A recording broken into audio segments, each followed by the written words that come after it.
જય શ્રી કૃષ્ણ મિત્રો હું આશાબેન પટેલ તમારું અમારી ગુજ્જુ લેડીઝ ચેનલમાં હું સ્વાગત કરું છું। મિત્રો જો આજે આપણે આવ્યા છીએ વાડીમાં આપણે આજે કંકોડા વીણવા આવ્યા છીએ, કારણ કે આપણે કંકોડાનું શાક કરવાનું છે।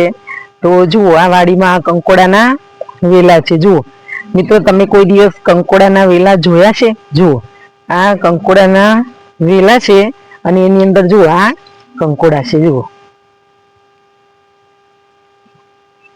મિત્રો, જુઓ આ કંકોડા, તો તમને કંકોડાનું શાક ભાવે છે મિત્રો? મને તો બહુ ભાવે અને ઘરમાં બધાને પણ ભાવે। જુઓ આપણે આ કંકોડા આજે આપણી વાડીના જ છે, તો કંકોડા આજે વીણીશું। જુઓ મિત્રો ક્યાં સરસ છે, આપણે વાડીમાંથી તાજા તાજા કંકોડા વીણી અને શાક બનાવીશું। જુઓ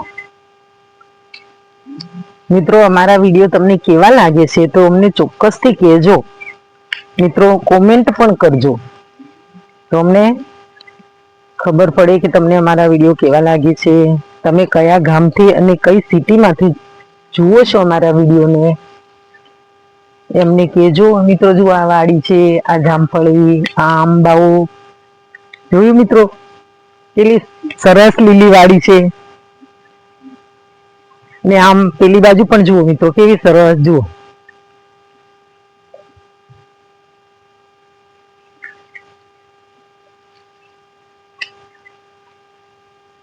મિત્રો, તમારા ઘરે કંકોડાનો વેલો છે?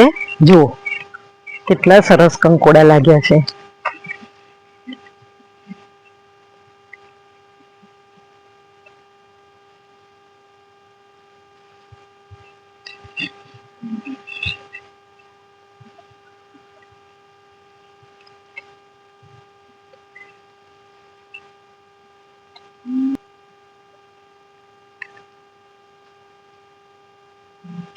મિત્રો, આપણે બજારમાંથી લાવતા હોઈએ છીએ કંકોડા, પણ આપણને આવા ઘરની વાડી જેવા તૈયાર સરસ તાજા કંકોડા નથી મળતા।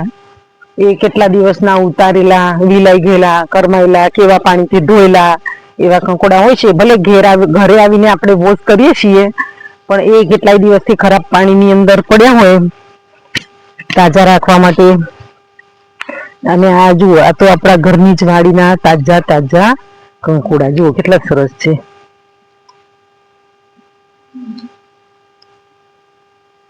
મિત્રો, નીચે લીંબુનું ઝાડ છે, લીંબુના ઝાડ ઉપર આવેલો ચડ્યો છે। જુઓ મિત્રો, આ નીચે લીંબુનું ઝાડ છે, તો એને ચડવા માટે કઈક તો જગ્યા જોઈએ ને, એને શેના ઉપર ચડેલો? તો જુઓ કેટલો સરસ આ લીંબુ ઉપર ચડ્યો છે, લીંબુના ઝાડ ઉપર ચડ્યો છે વેલો। બોલો મિત્રો, આ જુઓ કેટલો મસ્ત મસ્ત મજાનો આમ તાજો માજો થયેલો છે। જુઓ લીલો છમ।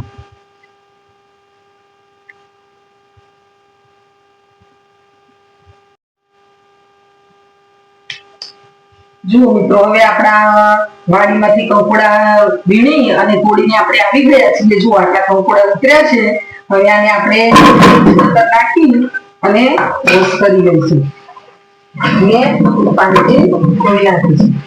જુઓ એવી રીતે આપણે ધોઈ નાખીશું। એના પર ખરાબ કચરો હોય, ધૂળ લાગી હોય, જીવ જંતુ આ તે દવા છાંટી હોય, કાલે જ દવા છાંટતા હતા મારા હસબન્ડ, તો આજે મારે એકદમ સરસ રીતે વોશ કરવા પડશે એટલે દવા છાંટેલી છે જીવ જંતુની, તો એ નીકળી જાય। એની અંદર તો દવા પણ છાંટવી પડે છે, કારણ કે રોગ આવતો હોય છે, દવા આવતી હોય છે।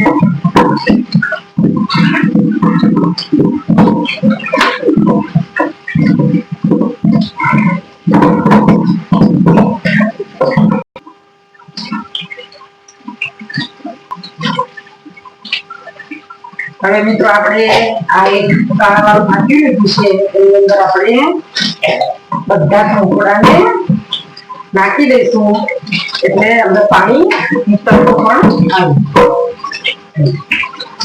જો કેટલા સરસ કંકોડા તાજા તાજા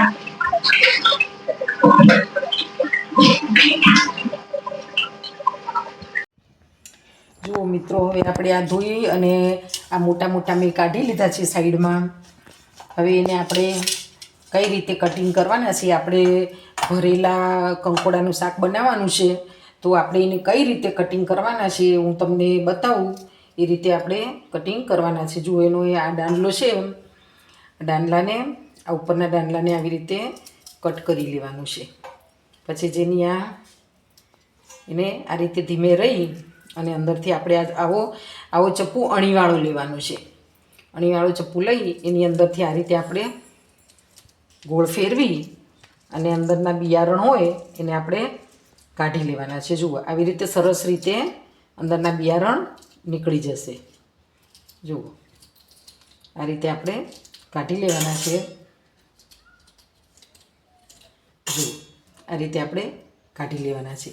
બધા જ કંકોડાના એવી રીતે આપણે આ દાંડલો કટ કરી અને અંદરથી આ રીતે બિયારણ કાઢી લેવાના છે. જુઓ મિત્રો, સરસ રીતે નીકળી જશે.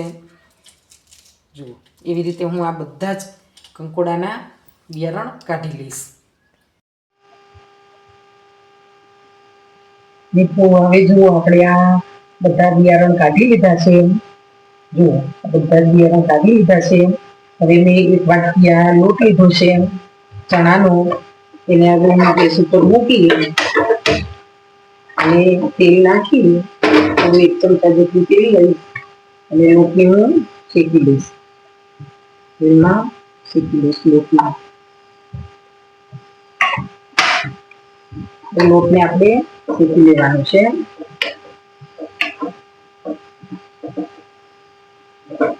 આપણો લોટ અંદરથી કાચો ના રહે એટલા માટે આપણે લોટને થોડો શેકી લઈશું. આ રીતે શેકી લેવાનો છે. આવી રીતે ભરેલા કંકોડાનું શાક બહુ સરસ બને છે મિત્રો. અત્યારે તો સરસ મજાની એવી સિઝન છે કંકોડાની, અને કંકોડા તો બધાને ભાવતા જ હોય છે. મારા ઘરમાં તો બધાને ભાવે છે. તમારા ઘરમાં બધાને ભાવે છે કે નહીં મને કોમેન્ટમાં કહેજો મિત્રો. અને તમે આવી રીતે ચોક્કસથી એક વખત શાક બનાવજો. બહુ સરસ થાય છે ભરેલા કંકોડાનું શાક. અને સુગંધ આવે શેકેલાની ત્યાં સુધી આપણે એને મૂકવાનું છે ચણાના લોટને.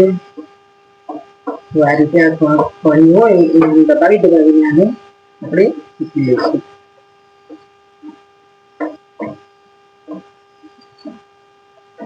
મિત્રો, હવે આપણો સરસ લોટ શેકાઈ ગયો છે અને જો છૂટો છૂટો પણ થઈ ગયો છે અને સુગંધ પણ સરસ આવે છે.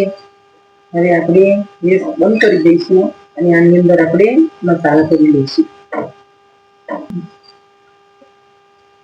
હવે મિત્રો, જો આ લોટ શેકાઈ ગયો છે તે મેં એને નીચે ઉતારી લીધું છે. તો હવે આપણે એમાં મસાલા કરીશું. એની અંદર એના માટે મેં જો હિંગ લીધી છે, ગરમ મસાલો લીધો છે, લીંબુનો રસ લીધો છે, પછી લાલ સૂકું મરચું, ધાણા જીરુંનો પાવડર, ખાંડ, મીઠું અને હળદર આટલું લીધું છે મેં. તો હવે આપણે એની અંદર જો મેં આટલો મસાલો લીધો છે, આ ગરમ મસાલો છે, 1 ચમચી અને ઉપર થોડો છે એટલો મેં ગરમ મસાલો નાખ્યો છે. હિંગ આપણે હમણાં નથી નાખવાની. અને 2 થી 3 ચમચી ખાંડ, મીઠું મેં 1 ચમચી નાખ્યું છે. તમે સ્વાદ અનુસાર મીઠું લેવાનું છે. ધાણા જીરુંનો પાવડર 2 ચમચી લીધો છે. અંદર 1/2 ચમચી જેટલી હળદર લીધી છે. 2 ચમચી મરચું લીધું છે. જો મિત્રો, આ ચમચી છે અને એની અંદર આપણે આ લીંબુનો રસ નાખી દઈશું અને આપણે હલાવી દઈશું. સરસ રીતે એને મિક્સ કરી દઈશું અને પછી આપણે થોડું ટેસ્ટ પણ કરી લઈશું મસાલો કે એની અંદર આપણે મરચું, મીઠું, ખાંડ બધું એ રીતનો ટેસ્ટ છે. તો એ રીતે આપણે એને આપણા ઘરમાં જે રીતનો ટેસ્ટ ખાતા હોય એ રીતનો ટેસ્ટનો આપણે આ મસાલો બનાવી લેવાનો છે.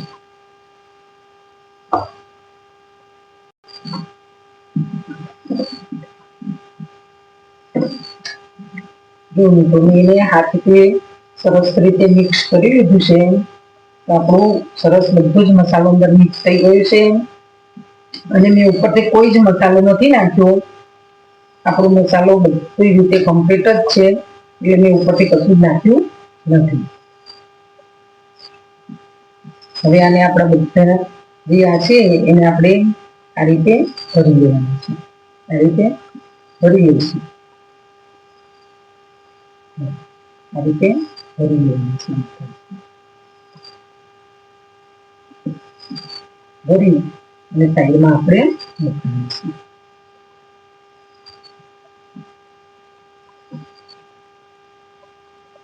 આ રીતે બધા જ આપણે કંકોડાને ભરી લઈશું.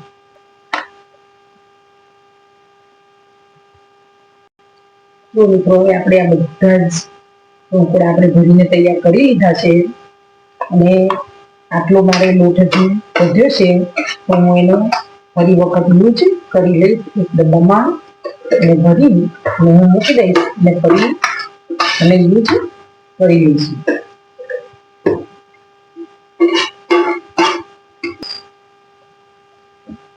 મિત્રો જુઓ, હવે આ ઈડલી ઢોકળાનું કુકર છે, તો એની સાઈડે આ ભર્યા થોડા ત્યાં સુધી મેં એને ગરમ કરવા મૂકી દીધું હતું.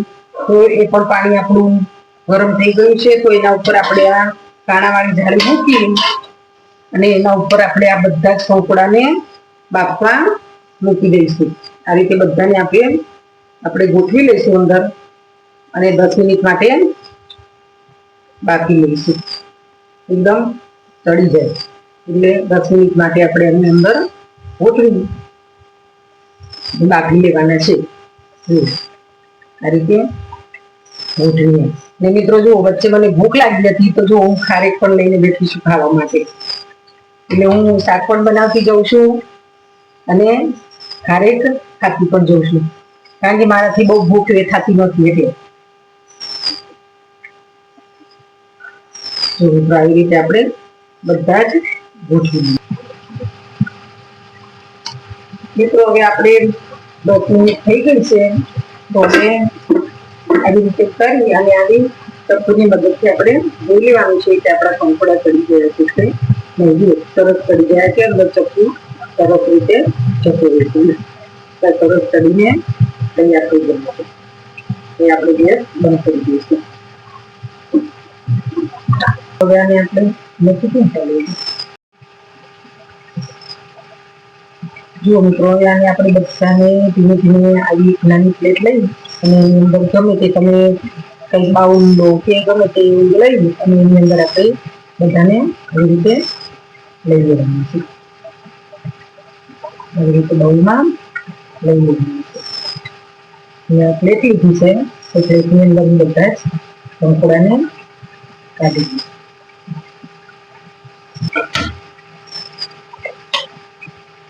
મિત્રો હવે આપણે એક બાઉલ લઈશું. આપણે ધીમો રાખવાનો છે. જે બાઉલમાં બે કડાઈમાં જે લોટ શેક્યો તો એ કડાઈમાં લીધી છે. તો એની અંદર હું 1 ચમચા જેટલું તેલ લઈ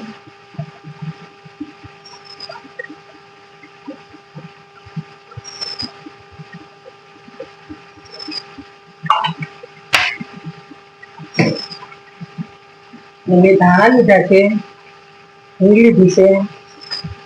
અને જુઓ મિત્રો, આ મારા હસબન્ડ આવતા હતા, તે મેં કીધું તમે આવો છો તે લીમડો લેતા આવજો. ત્યાં લીમડો લાવ્યા છે. હવે આપણે એને કંકોડાનું શાક કરવાનું છે કે આ મીઠા લીમડાનું શાક બનાવવાનું છે, જુઓ છો.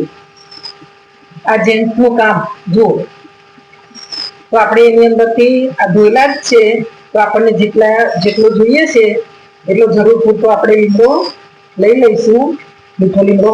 અને બીજાને આપણે હવે આને ફેંકી જ દેવો પડશે, કારણ કે ઘરની વસ્તુ હોય એની કોઈ કિંમત ના હોય. હમણાં જો આ લીમડાની બજારમાં લેવા જવાનો હોય ત્યારે એની કિંમત સમજાય, તો આને તો આપણે હવે ફેંકી જ દેવાનું છે.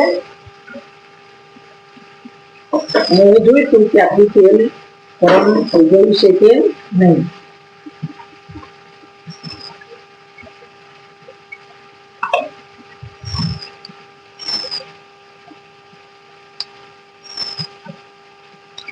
સૂકા મરચાં લીધા છે, આખા લાલ સૂકા મરચાં લીધા છે. એને આપણે આવી રીતે એની ઉપરની ટોચ હોય એને કટ કરી લેવાની છે. અને આપણું લગભગ તેલ પણ ગરમ થઈ ગયું છે. તો એની અંદર આપણે રાઈ નાખીશું. આપણે આ મરચાં છે એ પણ નાખી દઈશું.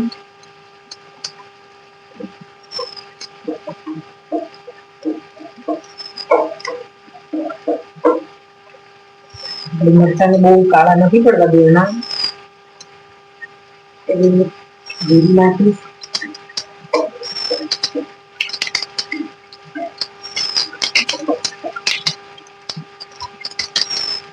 અંદર આપણે હિંગ નાખીશું.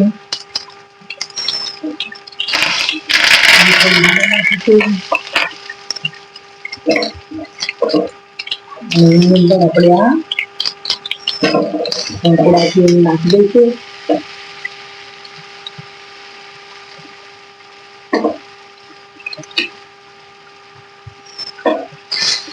આવી રીતે નામ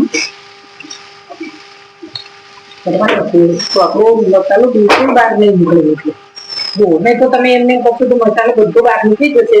પણ આવી રીતે એ ભરેલા કંકોડાનું શાક બનાવીએ છીએ તો મસાલો બિલકુલ બહાર નથી નીકળતો અને અંદર જ ખાવાની પણ બહુ જ મજા આવે છે. બહુ જ ટેસ્ટી શાક બને છે આ. તમે એક વખત ચોક્કસથી બનાવજો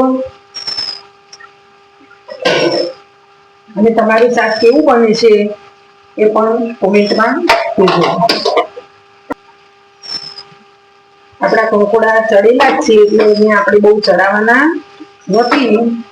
ને જો મિત્રો મેં આ 2-3 ચમચી જેટલો ઉપરથી આ જે આપણે ચણાના લોટનો મસાલો બનાવ્યો હતો એને હું ઉપરથી થોડો નાખીશ આવી રીતે, કે જેથી ઉપર પણ સરસ રીતે આપણો કંકોડા લાગે ટેસ્ટી.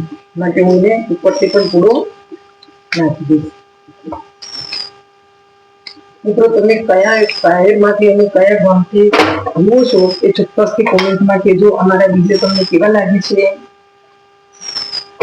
એ પણ કહેજો. મિત્રો આપણું શાક કેટલું સરસ બનીને જુઓ, કેટલું સરસ બનીને તૈયાર થયું છે. અત્યારે જ આપણને તો ખાવાનું મન થઈ જાય એવું શાક બન્યું છે. જુઓ કેટલું સરસ એનું લુક જુઓ. કોઈ કે નહીં કે કંકોડાનું શાક છે. કેટલું સરસ બન્યું છે. હવે આપણે એના ઉપર ધાણા છે તો ધાણા પણ નાખી દઈશું. જો એટલું સરસ લુક છે. હવે આપણું આ શાક બનીને તૈયાર થઈ ગયું છે. મિત્રો અમારા શાકની રેસીપી તમને કેવી લાગી, તમને ગમી હોય, થોડી પણ ગમી હોય તો અમારા વિડીયોને લાઈક કરજો, શેર કરજો અને અમારી ચેનલને સબસ્ક્રાઇબ કરવાની ના ભૂલતા મિત્રો. જય શ્રી કૃષ્ણ.